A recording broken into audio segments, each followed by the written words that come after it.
വീട്ടിലേക്ക് ഒരു പൂച്ച വരുന്നത് സാധാരണയായി ശുഭകരമായ കാര്യമായാണ് പല വിശ്വാസങ്ങളിലും കണക്കാക്കുന്നത്. വീടിന് സംരക്ഷണം, പല സംസ്കാരങ്ങളിലും പൂച്ചകളെ പുണ്യസ്ഥലങ്ങളുടെ കാവൽക്കാരായാണ് കണക്കാക്കുന്നത്.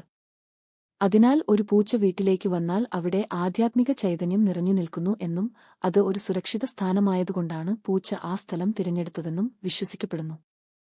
ഐശ്വര്യവും ഭാഗ്യവും പൂച്ച വീട്ടിലേക്ക് വരുന്നത് ഭാഗ്യത്തിന്റെയും സൗഭാഗ്യത്തിന്റെയും അടയാളമായി കണക്കാക്കപ്പെടുന്നു. വീട്ടിലെ കുടുംബബന്ധങ്ങളും അന്തരീക്ഷവും പൊതുവെ മെച്ചപ്പെടുമെന്നും വിശ്വാസമുണ്ട്. മഹാഭാഗ്യം, രാത്രിയിൽ വീട്ടിൽ വിളക്ക് വെക്കുന്ന സമയത്തോ മറ്റോ പൂച്ച വീട്ടിൽ വന്നാൽ അത് മഹാഭാഗ്യമാണ് എന്നും ചില വിശ്വാസങ്ങൾ പറയുന്നു.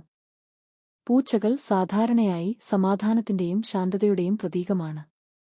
ഒരു പൂച്ച വീട്ടിലേക്ക് വരുന്നത് കുടുംബാന്തരീക്ഷം കൂടുതൽ മെച്ചപ്പെടാനും വഴക്കുകൾ ഇല്ലാതാവാനും വീട്ടിൽ സന്തോഷം നിലനിൽക്കാനും കാരണമാകുമെന്നും പറയപ്പെടുന്നു.